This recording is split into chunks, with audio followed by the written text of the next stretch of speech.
எல்லாரும் எப்படி இருக்கீங்க? எல்லாரும் சூப்பரா இருக்கீங்கன்னு நம்புறேன். இன்னைக்கு vlog ஒரு குட்டி பூஜையோட தான் உங்க கூட ஷேர் பண்ணியிருக்கேன். அண்ட் இது கூடவே எனக்கு பிடிச்ச ஒரு சில விஷயத்தையும் உங்க கூட ஷேர் பண்ணியிருக்கேன். வாங்க வீடியோக்குள்ளார போகலாம். ஸோ பூஜைனாலே கண்டிப்பாக பூஜை பாத்திரம் எல்லாம் தேய்ச்சி பூஜை அறையெல்லாம் க்ளீன் பண்ணாமல் எப்படி ஸ்டார்ட் பண்ண முடியும்? ஸோ முந்தின நாள் நைட்டே நான் வந்துட்டு ஒரு சில ப்ரிப்ரேஷன் வேலைகள்லாம் பண்ணி வச்சுட்டேன். ஏன்னா நெக்ஸ்ட் டே காலையிலே வந்துட்டு பூஜை பண்ணிடலாம் அப்படிங்கிறதுனால முந்தின நாளே வந்துட்டு கொஞ்சம் வேலைகளெல்லாம் பண்ணிட்டேன். நான் விளக்கு எப்படி தேய்ப்பேன் அப்படின்னா யூஸ் பண்ணுற ரெண்டே பொருள், ஒன்று எலுமிச்சை பழம் சபினா, அப்படி இல்லைன்னா வந்துட்டு புளியும் சபினாவும், இது ரெண்டு தான் வந்துட்டு யூஸ் பண்ணி விளக்கு தேய்ப்பேன். பார்க்க ரொம்பவே வந்துட்டு பளிச்சுன்னு இருக்கும். வெள்ளி விளக்குக்கு மட்டும் ரூபேரின்னு சொல்லிட்டு பீதாம்பரி பிராண்டில் இருக்கும் லிக்யூட், அந்த லிக்யூட் தான் வந்துட்டு வெள்ளி பொருளுக்கு நான் யூஸ் பண்ணி தேய்க்கிறது. அண்ட் தேய்ச்சி முடிச்சதுமே உடனே வந்துட்டு ஆரோ வாட்டரில் வந்துட்டு ஒரு 5 minutes போட்டு அப்படியே வச்சுட்டு கையோட ஒரு காட்டன் கிளாத் வச்சு நல்லா ஈரப்பதம் இல்லாமல் தொடச்சி எடுத்துட்டோம் அப்படின்னா 2லேருந்து 3 வாரம் வரைக்கும் விளக்கு நல்லா பளிச்சுன்னு இருக்கும். அண்ட் ஆரோ வாட்டரில் போட மறந்துடாதீங்க. நீங்கள் என்ன தான் பளிச்சுன்னு தேய்ச்சி நார்மல் வாட்டரில் வாஷ் பண்ணி வச்சாலும் அது உடனே வந்துட்டு கொஞ்சம் நேரத்தில் கருத்த மாதிரி ஆகிடும். அப்படி ஆகாமல் இருக்கிறதுக்கு தான் வந்துட்டு நம்ம வந்து கேன் வாட்டரில் வந்துட்டு ஒரு 5 minutes போட்டு வச்சு க்ளீன் பண்ணோம் அப்படின்னா வந்துட்டு பார்க்க ரொம்ப பளிச்சுன்னு இருக்கும். அண்ட் முந்தின நாள் நைட்டே வந்துட்டு நான் வந்துட்டு பூஜை ரூமே ஃபுல்லாக க்ளீன் பண்ணி கோலம் எல்லாமே போட்டு வச்சுட்டேன். பிகாஸ் நெக்ஸ்ட் டே காலையிலே வந்துட்டு பூஜை பண்ணிடலாம் அப்படிங்கிறதுனால முந்தின நாள் கொஞ்சம் பண்ணி வச்சோம் அப்படின்னா ஈஸியாக இருக்குன்றதுனால முந்தின நாளே ஓரளவுக்கு பண்ணி வச்சுட்டேன். ஹஸ்பண்ட் வர லேட் ஆகும்னு சொன்னதுனால குட்டீஸுங்களுக்கு சாப்பாடு கொடுத்து முதல்ல அவங்களை தூங்க வச்சுட்டு அதுக்கப்புறம் தான் இந்த வேலைகள் எல்லாமே பார்த்துக்கிட்டு இருந்தேன். எனக்கு வீட்டு வேலை பார்க்குறதா இருக்கட்டும், இல்லை பூஜை வேலை பார்க்குறதா இருக்கட்டும், எல்லாமே பார்க்குறதுக்கு ரொம்ப பிடிக்கும். பொறுமையாக நான் நிதானமாக தான் வந்துட்டு எல்லா வேலைகளுமே பார்ப்பேன். ஸோ இந்த மாதிரி வீட்டு வேலை பார்க்குறேன் அப்படின்னா ஒன்று டிவியில் எனக்கு பிடிச்ச பாட்டு ஏதாவது போட்டு விட்டுட்டு பார்ப்பேன். அப்படி இல்லை அப்படின்னா ஏதாவது மோட்டிவேட்டிங்கான ஒரு ஸ்பீச்சோ இல்லை வந்துட்டு என்ன எனக்கு பிடிக்குதோ அதை வந்துட்டு போட்டு கேட்டுக்கிட்டே தான் வந்துட்டு வேலைகளுமே நான் பார்ப்பேன். அண்டு எனக்கு வந்துட்டு நான் பார்க்குறதுலேயே ரொம்ப பிடிச்ச ஒரு விஷயம் என்னென்னா, எனக்கு வந்துட்டு டிவி பார்க்குற ஹேபிட் கிடையாது. ரொம்ப போர் அடிக்குது அப்படின்னா வந்துட்டு சாங்ஸ் கேட்பேன். அதை தவிர்த்து புக்ஸ் நிறைய படிப்பேன். புக்ஸ் படிக்கிறது ரொம்ப பிடிக்கும். கவிதை வாசிக்கிறது ரொம்ப பிடிக்கும். எழுதுறதும் அதை விட ரொம்ப பிடிக்கும். எழுதிருக்கீங்களா அப்படின்னு கேட்டால் ட்ரை பண்ணிக்கிட்டே இருக்கிறேன். நிறைய பேர் யூடியூப் பற்றி சொல்லுங்கள் சிஸ்டர், எப்படி எடிட் பண்ணுறீங்க, என்ன ஆப் யூஸ் பண்ணுறீங்க, மொபைலா கேமராவா அப்படின்னு சொல்லிட்டு நிறைய டீட்டெயில் கேட்டிருந்தீங்க. கண்டிப்பாக அது எல்லாமே நான் தனியாக ஒரு வீடியோவில் எனக்கு தெரிஞ்சதை நான் ஷேர் பண்ணுறேன். இப்போ வரைக்கும் என் ஃபேமிலிக்கு அப்புறம் தான் எனக்கு எதுவாக இருந்தாலும் இந்த யூடியூப் முதற்கொண்டு இது மூலயமா எனக்கு இன்கம் வருது. நான் இல்லைன்னு சொல்லலை. அந்த இன்கம்மே வந்து பார்த்திங்கன்னா மந்த்லிலாம் வராது. 2 months once, sometimes 3 months once, 4 months once அப்படி கூட வந்திருக்கு. அதுவுமே வந்து பார்த்திங்கன்னா அதிகமாக வருமா அப்படின்னு கேட்டால் இல்லை, வியூஸ் பொறுத்து தான். சம்டைம்ஸ் 10,000 வரும், 12,000 வரும், 15 வரும், அந்த ரேஞ்சில் தான் வந்திருக்கே தவிர அதை தாண்டி வந்தது கிடையாது. யூடியூப்குள்ளார வர்றதுக்கு முன்னாடியே நான் வீடாக இருக்கட்டும், பூஜை ரூமாக இருக்கட்டும், எல்லாமே வந்து பார்த்திங்கன்னா ரொம்ப நீட்டாக வச்சுருப்பேன். அண்ட் என்னோடய ஃப்ரெண்ட்ஸ் அண்ட் ஃபேமிலி எல்லாருமே வந்துட்டு நீ ஏன் இவ்வளோ நீட்டாக மெயின்டைன் பண்ணுறல, ஏன் வந்துட்டு யூடியூப் சேனல் ஸ்டார்ட் பண்ணக்கூடாது, அதில் இதெல்லாம் வந்துட்டு ஷேர் பண்ணக்கூடாது அப்படின்னு சொல்ல போக தான் வந்துட்டு இதுக்குள்ளாரையே நான் என்டர் ஆனேன். இது எல்லாமே ஷேர் பண்ணவும் ஸ்டார்ட் பண்ணேன். நீங்கள் என்ன எல்லாம் வீடியோக்காக தானே பண்ணுறீங்க அப்படின்னு கேட்குறவங்களுக்காக தான் இதையுமே நான் இப்போ சொன்னேன். நீட்னஸ் அப்படிங்கிறது நம்ம எப்படி இருக்கோம் அப்படிங்கிறத வச்சு தாங்க நம்ம குழந்தைங்க. இப்போ என் குழந்தைங்களுமே கண்டிப்பாக வந்துட்டு எல்லாத்தையும் களைச்சி போட்டு விளையாடுவாங்க. எப்போவுமே நீட்டாக இருக்குமான்னு கேட்டால் கண்டிப்பாக கிடையாது. பட் எவ்வளோ வந்துட்டு எடுத்து போட்டு அவங்க விளையாடினாலும் அவங்களே அதை எல்லாத்தையுமே எடுத்து நீட்டாக வந்துட்டு ஆர்கனைஸ் பண்ணி வச்சுருவாங்க. அந்த ஒரு விஷயம் நம்ம நீட்டாக இருக்கிறதுக்கு மூலியமாக தான் வந்துட்டு அவங்களுக்குமே அது ஃபாலோ ஆகுது. எங்க இது என்ன மியூசியமா, பார்க்க எப்போவுமே வந்து வச்ச இடத்துல எல்லா பொருளும் இருக்கணும் அப்படின்றதுக்கு கிடையாதுங்க. வீடும் வந்துட்டு ஒரு அழகான ஒரு இடம் தாங்க. அதுவும் நமக்கு பிடிச்ச ஒரு இடம். நான் வந்துட்டு வீட்டில் தான் இருக்கேன். குழந்தைங்கள பார்த்துக்கிற, சமைக்கிற நேரம், வேலை முடித்த நேரம் போக எனக்கு போர் அடிக்குது அப்படின்னா நான் கண்டிப்பாக வந்துட்டு வீடை நீட் பண்ணுறது, க்ளீன் பண்ணுறது, அந்த மாதிரி வேலைகளில் தான் என்னை இன்வால்வ் பண்ணுவேன். அதை தாண்டி என்னை நான் வேறு என்ன செய்ய முடியும் சொல்லுங்கள் பார்க்கலாம். அப்படி இருக்கும்போது நான் பார்த்து வளர்ந்ததும் அப்படி தான். எங்கள் அம்மாவாக இருக்கட்டும், இல்லை எங்கள் மாமியாராக இருக்கட்டும், 2 பேருமே வந்து பார்த்திங்கன்னா அவ்வளோ நீட்டாக வச்சுருப்பாங்க வீடை. அந்த இடத்துல வளர்ந்த நானும் என்னோட இடத்த நானும் நீட்டாக வச்சுக்கணும் தானே முயற்சி பண்ண செய்வேன். வீடியோக்காக இதெல்லாம் பண்ணுறேனா அப்படின்னு கேட்டால் கண்டிப்பாக வீடியோக்காக எவ்வளோங்க வந்துட்டு நம்ம பார்க்க பளிச்சுன்னு நீட்டாக வச்சுருக்க முடியும்? இல்லைங்க, அந்த அளவுக்குலாம் வந்துட்டு யாராலையும் மெயின்டைன் பண்ணவே முடியாது. நம்ம ரெகுலராக பண்ணுற ஒரு விஷயம் தான் வீடியோக்குள்ளார வருது. அது உங்களுக்கு வந்துட்டு வீடியோக்காக பண்ணுற மாதிரி தெரியுது. ப்ளீஸ் இன்னொரு வாட்டி யார்கிட்டையுமே வந்துட்டு நீங்கள் வீடியோக்காக தானே இதெல்லாம் பண்ணுறீங்க அப்படின்னு வந்து தயவு செஞ்சு கேட்காதீங்க. இங்கே எதுவுமே ஈஸி கிடையாதுங்க. எல்லா வேலைகளுக்கு பின்னாடியும் கண்டிப்பாக வந்துட்டு அவங்களுக்கான வேலைகளும் அவங்களுக்கான எஃபோர்ட்டும் நிறையவே இருக்கும். ஒரு வீடியோ எடுத்து வாய்ஸ் ஓவர் கொடுத்து எடிட் பண்ணி போடுறது அவ்வளோ ஈஸிலாம் கிடையாதுங்க. சொல்கிறதுக்கு ஈஸி தான். நான் கூட ஒருத்தவங்களை பார்த்து ஒரு விஷயத்தை ஈஸியாக சொல்லிட்டு போயிடுவேன். பட் அதுக்கு பின்னாடி அவங்க எஃபோர்ட் எவ்வளோ இருக்கும்னு அவங்கள கேட்டால் மட்டும்தான் தெரியும். அண்ட் உங்களுக்கு பிடிக்கலையா பார்க்காதீங்க, ஸ்கிப் பண்ணிவிட்டு போயிடுங்க. ஈஸியாக வந்துட்டு ஒருத்தவங்களை ஹர்ட் பண்ணி ஒரு கமெண்ட் கொடுத்துட்டு போயிடுறீங்க. பட் அது ஒரு சிலவங்களை எவ்வளோ ஹர்ட் பண்ணும் அப்படிங்கிறதையே யோசிக்க மாட்டீங்க.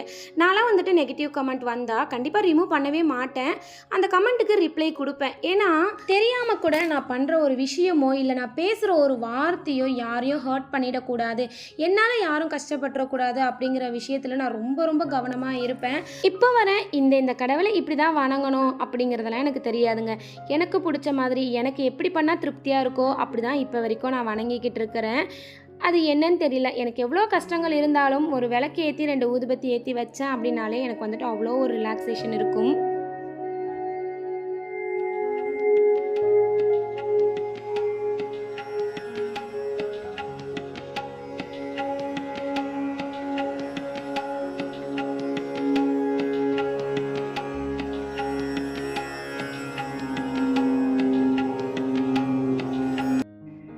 இப்போ வர டெய்லி காலையில் கிச்சனுக்குள்ளார வந்ததுமே கிச்சனுக்குள்ளார ஒரு அன்னதான சாய்பாபா வச்சுருக்கேன். அவர்கிட்ட ஒரு பூவை எடுத்து வச்சுட்டு அப்படி பூ இல்லைனா ஏதோ ஊதுபத்தியோ இல்லை சாம்பிராணியோ அவர் முன்னாடி ஒன்று பொருத்தி வச்சுருவேன். அந்த வாசனையே வந்து பார்த்திங்கன்னா அந்த டேவே ஏதோ ப்ளசண்ட்டாக எனக்கு ஸ்டார்ட் ஆகிற மாதிரி இருக்கும். அண்டு ஃபங்க்ஷன் டைம்லாம் வந்து பார்த்திங்கன்னா இந்த மாதிரி வந்துட்டு கோலம் போட்டுருவேன். அதுவுமே பார்க்க ரொம்ப பிடிக்கும். நாங்கள் சின்ன பிள்ளையாக இருக்கும் போது வந்துட்டு அப்பாவோட ஊரில் வந்து பார்த்திங்கன்னா சுற்றி கழனி இருக்கும். அதுக்கு நடுவில் வந்துட்டு தாத்தா பாட்டி வீடு இருக்கும். ஸோ அதில் வந்து பார்த்திங்கன்னா பெரிய முன்னாடி வந்துட்டு வறண்டா மாதிரி இருக்கும். ஓலை வீடு தான். இந்த சைடு ஒன்று இந்த சைடு ஒன்று. ஸோ பாட்டி காலையில் எழுந்திரிச்சோன்னே என்ன பண்ணுவாங்கன்னா ஃபுல்லாக சாணி தெளித்து அவ்வளோ பெரிய வாசலையும் பெருக்கி எடுத்துகிட்டு கோலம் போட்டுட்டு அடுப்புக்கிட்ட வந்து சாணி போட்டு நல்லா மொழிகிட்டு அது மேலே கோலம் போட்டுட்டு அதை தொட்டு கும்பிட்டுட்டு தான் வந்துட்டு சமைக்கவோ இல்லை டீ போடவோ எது பண்ணுறதுனாலும் ஸ்டார்ட் பண்ணுவாங்க. அவங்க பண்ணுற அந்த விஷயம் எனக்கு சின்ன வயசுலேருந்தே ரொம்ப பிடிக்கும். அண்டு பிஃபோர் மேரேஜாக இருக்கட்டும் இல்லை ஆஃப்டர் மேரேஜாக இருக்கட்டும் எனக்கு அது வந்துட்டு எப்போவுமே அது ஒரு மைண்டில் இருக்கும். அதை அம்மா ஃபாலோ பண்ணுவாங்க. அண்ட் இப்போது நானுமே ஃபாலோ பண்ணிகிட்ருக்கிறேன். அம்மாவுக்குமே இந்த சாமி இப்படி தான் கும்பிடணும் அப்படிலாம் தெரியாது. நல்ல நாள் வருதா விளக்கெல்லாம் தேய்ச்சி பொட்டு வச்சு வடை பாயசம் செஞ்சு சாமி கும்பிடுவாங்க. இந்த சாமி ஸ்பெஷல் அந்த சாமி ஸ்பெஷல் அப்படின்னு எதையுமே வந்துட்டு குறிப்பிட்டுலாம் அவங்க கும்பிட மாட்டாங்க. அவங்களுக்கு தெரிஞ்சதெல்லாம் விளக்கு தேய்ச்சி சாமி கும்பிட்டு பிரசாதம் செஞ்சு படைக்கிறது மட்டும்தான் இப்போ வரைக்கும். எந்த ஒரு ஃபங்க்ஷனாக இருந்தாலும் அவங்களுக்கு தெரிஞ்சது வடை பாயாசம் பொரியல் அந்த மாதிரி வந்துட்டு வச்சு படைப்பாங்களே தவிர்த்து இந்த கடவுளுக்கு இது படைக்கணும் இது வந்துட்டு இது ஸ்பெஷல் அப்படிங்கிறது அவங்களுக்கும் தெரியாது. இப்போ வரைக்கும் எனக்கும் தெரியாது. எனக்குமே வந்துட்டு அம்மா என்ன செய்கிறாங்க அத்தை என்ன செய்கிறாங்கன்றதை வச்சு தான் நானுமே இப்போ வரைக்கும் செஞ்சு படைச்சிக்கிட்டு இருக்கிறேன்.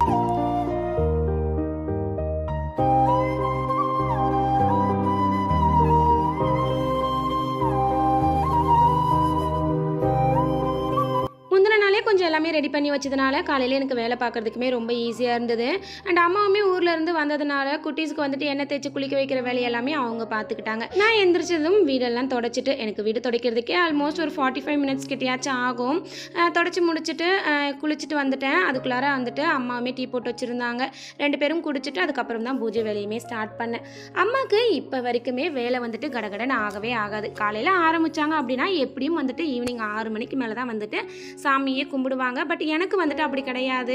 ஒரு வேலை ஸ்டார்ட் பண்ணிட்டோம் அப்படின்னா எவ்வளோ சீக்கிரம் முடிக்க முடியுமோ அவ்வளோ சீக்கிரம் வந்துட்டு நீட்டாக வந்துட்டு எல்லாத்தையும் பண்ணி முடிச்சிடணும் அப்படிங்கிற மாதிரி வந்துட்டு ரொம்ப எதிர்பார்ப்பேன்.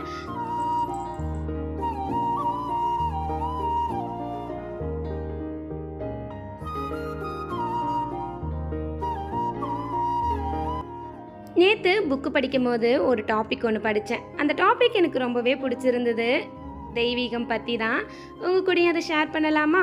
இதை நான் படிக்கிறேன். இதிலிருந்து உங்களுக்கு என்ன புரிஞ்சுது அப்படிங்கிறத மறக்காமல் கமெண்ட் பண்ணுங்கள். பொய்யில்லா வாழ்வினிலே புதைந்துள்ளது தெய்வீகம். மெய்யுணர்ந்த பேரோடு வாழ்கிறது இறைவாசம். செய்தொழிலின் சிறப்புணர்ந்து செய்வோர்க்கு உயர்வுண்டு. வெயிலும் மழையெல்லாம் உணர்ந்தோருக்கு இறை கொடையே. ஆம், தெய்வம் புனிதத்தால் உண்டாவது. தெய்வீகம் புனிதம் நிறைந்தது. புனிதம் எங்கு உள்ளது? புண்ணியம் செய்தவன் கண்ணுக்குத்தானே மாட்டும். இயற்கையை இயல்பை நேசிக்க தெரிந்தால் தெய்வ தொடர்பு தானே கிட்டும். தன்னை உணர்ந்து தானும் வாழ்ந்து பின்னை வருவோருக்கு பிழைக்கவும் வைத்து காலத்தை கடத்தும் எல்லாம் தெய்வ நிலையே. மனிதனும் எப்போது இந்த நிலையை எட்டி பிடிக்கிறானோ அப்பொழுதே தெய்வம் ஆகலாம். ஆனால் மழையையும் வெயிலையும் தன் வசதிக்காக திட்டி தீர்த்துவிட்டு சுயநலத்தில் வாழ துடிக்கும் பொழுது, வாழ துவங்கும் பொழுது செய்நன்றி கொன்றவன் ஆகிறான். செய்நன்றி கொண்டவனாக வாழும் பொழுதே எல்லா உயிருக்கும் இனியவனாக இறைவாசம் பெற்றவனாக ஆகிறான். அறிந்தோ அறியாமலோ வாழ்ந்த வாழ்வில் இதுவரை கடைபிடிக்காத இறைநெறியை இனிமேலாவது கடைபிடிக்க ஆரம்பித்தால் கட்டிப்பிடித்து கொள்ளும் உங்களை தெய்வீகம். இதில் உங்களுக்கு என்ன புரிஞ்சிச்சு அப்படின்ட்டு எனக்கு மறக்காமல் கமெண்ட் பண்ணுங்கள். பட் எனக்கு படித்ததில் இது எனக்கு பிடிச்சது. இந்த மாதிரி நிறைய டாபிக்ஸ் படிக்கும் போது என்னை அறியாமலேயே நிறைய டைம் சிரிச்சிருக்கேன், அழுதுருக்கேன், சந்தோஷப்பட்டிருக்கேன். எனக்குள்ளார ஏதோ ஒரு விஷயங்கள் இந்த புக்கு கொடுக்குதுன்னு நான் ஃபீல் பண்ணியிருக்கேன். என்னோட ஹாப்பினஸும் இந்த புக்கு படிக்கும் போது நிறையவே இருக்கும். என்ன மாதிரி எத்தனை பேருக்கு புக்கு படிக்க பிடிக்கும் அண்ட் அதோடைய ஹாப்பினஸை ரியலாக ஃபீல் பண்ணியிருக்கீங்க அப்படிங்கிறவங்க ஓடி வந்துருங்க கமெண்ட்டுக்கு. அப்படியே ஒன்று ஒன்றா செய்ய ஆரம்பித்தாச்சு. சமைக்கும் போதே குட்டீஸ் வந்துட்டு அம்மா நான் எடுத்துக்கிட்டுமா அப்படின்னு கேட்க ஆரம்பிச்சிட்டாங்க. குழந்தையும் தெய்வமும் ஒன்றுன்னு சொல்லுவாங்க. அதனால் கடவுள் எப்போவுமே நான் செஞ்சதும் ஒரு 4 எடுத்து சாமிக்கு படைக்கிறதுக்குன்னு எடுத்து வச்சுருவேன். குழந்தைங்க கேட்டால் மட்டும் கொடுத்துருவேன். நாட் ஃபார் பெரியவங்க. நேற்று தெரியாதனமாக ஒரு 7 மணிக்கு போல் மார்க்கெட் போயிட்டேன். வீட்டிலேருந்து பக்கம்தான் அப்படிங்கிறதுனால ஏன்டா அந்த டைமுக்கு போகணுங்கிற மாதிரி ஆயிடுச்சு. செம்ம ரஷ்ஷு. பைக்கே ட்ரைவ் பண்ண முடியல. கண்ணுக்கு எந்தெந்த பொருள் கிடச்சதோ அந்த பொருள்லாம் மட்டும்தான் வந்துட்டு வாங்கிட்டு வந்திருந்தேன். ஏன்னா பைக் எங்கேயுமே பார்க் பண்ணவே முடியல. ஹஸ்பண்டுமே நைட்டு வரதுக்கு லேட் ஆகும்னு சொன்னதுனால, ஏன்னா நான் காலையிலே படைச்சிடலாம் அப்படின்னு இருந்தேன். ஏன்னா ஹஸ்பண்டுக்குமே அன்றைக்கி ஒரு நாள் தான் லீவு. காலையிலே அவங்களையுமே எழுப்பி டிஸ்டர்ப் பண்ண வேண்டாம் அப்படின்னு சொல்லிட்டு முடிஞ்ச வரைக்கும் என்ன கிடைச்சதோ அதுதான் வந்து வாங்கிட்டு வந்து சாமிக்குமே படைக்கிறதுக்கு வச்சுருந்தேன். ஏன் குட்டீஸுங்களை வச்சுட்டுலாம் நான் பொறுமையாக வந்துட்டு வேலை பார்க்கவே முடியாது. ஏன்னா தம்பியும் பாப்பாவும் வந்து பார்த்திங்கன்னா நான் எந்த வேலை பார்த்துக்கிட்டு இருந்தாலும் அம்மா நான் ஹெல்ப் பண்ணுறேன், நான் பண்ணுறேன், அது என்ன சட்டிக்குள்ளார நம்ம வேலை பார்த்துக்கிட்டு இருந்தால் கூட கேட்கவே மாட்டாங்க. நான் பண்ணுறேன்னு சொல்லிட்டு அவங்கள வச்சுக்கிட்டு நான் வேலை பார்த்து முடிக்கிறதுக்குள்ளார அப்பாடா அப்படிங்கிற மாதிரி இருக்கும். கடன்னு எப்படா செஞ்சு முடிச்சிருவோம் அப்படிங்கிற மாதிரி தான் இருந்தது. ஸோ சிம்பிளாக வந்துட்டு பிடி கொழுக்கட்டை, அது கூடவே வடை, பாயாசம் இல்லை சாரி சுண்டல் இதெல்லாம் தான் வச்சு படைச்சிருந்தேன். மேடம் காலையில் எந்திரிச்சதுலேருந்தே அம்மா நான் வீடு தொடச்சி கொடுக்குறேன், நான் சமைச்சு கொடுக்குறேன்னு சொல்லிட்டு ஒரே அலப்பறை. வேண்டாமா அப்படின்னு நம்ம ஒன்று சொல்லிட்டா போதும், உடனே அந்த கண்ணிலேருந்து தண்ணி எங்கேருந்து தான் வரும்னு தெரியாது. அதெல்லாம் பார்க்கக்கூடாதுன்றதுக்காகவே வா வந்து பண்ணு அப்படிங்கிற மாதிரி நமக்கே ஒரு டென்ஷன் வந்துடும். அன்றைக்குமே நான் தான் கற்பூரம் காட்டுவேன், நான் தான் ஊதுபத்தி காட்டுவேன் அப்படின்ட்டு. இன்றைக்கி விநாயகருக்கு அந்த மேடம் தான் வந்துட்டு பூஜை பண்ணணும்னு இருந்திருக்கு போல். உடனே தம்பியும் வந்துட்டார். அவளை பார்த்ததும் அம்மா நானும் பண்ணுறேன் அப்படின்னு சொல்லிட்டு, அதுவுமே பார்க்க ரொம்ப அழகாக இருந்தது. அதுவும் எங்கள் வீட்டு குட்டி மேடம் பண்ணால் அவங்க அப்பாவுக்கு சொல்லவே வேணாம். ஏதோ வாயை பொழந்துட்டு அப்படி பார்ப்பாங்க பொண்ணு பண்ணுறத. எனக்குமே அதை பார்க்க ரொம்ப அழகாக க்யூட்டாக இருந்தது. இன்றைக்கி கடவுள் இன்னும் ரொம்ப சந்தோஷப்பட்டிருப்பாருன்னு நினைக்கிறேன். நான் பண்ணதை விட பாப்பா பண்ணதுக்கு அவளுமே நிறைய கற்றுக்கிறா. நம்ம பண்ணுறது தான் குழந்தைங்களுடைய வெளிப்பாடாக இருக்கும். அது கோபமாக இருக்கட்டும், சந்தோஷமாக இருக்கட்டும், எந்த ஒரு விஷயமா இருக்கட்டும், அவங்க கற்றுக்கிற முதல் இடம் வீடு, அம்மா அப்பா. அதுக்கப்புறம் தான் வெளி உலகம், ஸ்கூலு, மற்ற விஷயங்கள் எல்லாமே. கோபம் பிடிக்கிறதுலேருந்து, அடம் பிடிக்கிறதுலேருந்து, சந்தோஷப்படுறதுலேருந்து எல்லாமே நம்மக்கிட்ட இருந்து தான் ஃபஸ்ட்டு அவங்க கற்றுக்குறாங்க. அப்படி இருக்கும் போது அவங்க பண்ணுற ஒரு விஷயத்தை நினச்சி நீங்கள் கவலைப்படுறீங்க, கஷ்டப்படுறீங்க அப்படின்னா யோசிச்சு பாருங்கள் அது எல்லாமே எங்கேருந்து வருது அப்படின்ட்டு. அதை மாற்றுறதுக்கு நம்ம தான் ட்ரை பண்ணணும். அதுக்கு முன்னாடி அவங்க முன்னாடி நிறைய விஷயங்களை நம்ம மாற்றிக்கணும். இதுவரை நான் விநாயகர் வாங்கி வச்சு சாமி கும்பிட்டதில்லை. வீட்டில் இருக்க விநாயகர் வச்சு தான் நான் சாமி கும்பிட்டுருக்கேன். அம்மா வீட்டில் விநாயகர் வாங்கி வச்சு கும்பிடுற பழக்கம் இருக்குது. அத்தை வந்துட்டு வாங்கி வச்சு கும்பிட்டுருக்காங்களா அப்படின்னு கேட்டால் எனக்கு சரியாக ஞாபகம் இல்லை. அவங்களுமே பண்ணது இல்லை அப்படின்னு தான் நான் நினைக்கிறேன். அதனால் வந்துட்டு வீட்டில் இருக்க விநாயகரை வச்சே வந்துட்டு திருப்தியாக அவரை வந்துட்டு அழைச்சி சாமியுமே கும்பிட்டாச்சு. அண்ட் தம்பி பாப்பா வந்துட்டு இப்போல்லாம் இந்த ஸ்லோகம்லாம் வந்துட்டு இன்ட்ரெஸ்ட்டாக வந்து சொல்ல ஆரம்பிச்சிருக்காங்க. ஸோ அவங்கள உட்கார வச்சு விநாயகர் ஸ்லோகம்லாம் சொல்ல வச்சு தீபம் காட்டி சாம்பிராணி போட்டு சூப்பராக திருப்தியாக மன நிறைவாக மனசார செஞ்ச பிரசாதங்களை அவரோட பாதத்தில் வச்சு அவ்வளோ ஹாப்பியாக ஃபேமிலியோட சாமி கும்பிட்டாச்சு. நம்மளோட சந்தோஷம், கஷ்டம், கவலைகள் எல்லாமே நம்மக்கிட்ட தாங்க இருக்குது. நாம்ளா எடுத்துக்கிற விஷயங்களில் தான் நம்மளை சுற்றி இத்தனை விஷயங்களும் இருக்குது. சந்தோஷமாக நினச்சோன்னா அது சந்தோஷமாக மாறும். கஷ்டமாக கவலையாக நினச்சோம் அப்படின்னா அது கஷ்டமாக கவலையாக தானங்க மாறி நிற்கும்.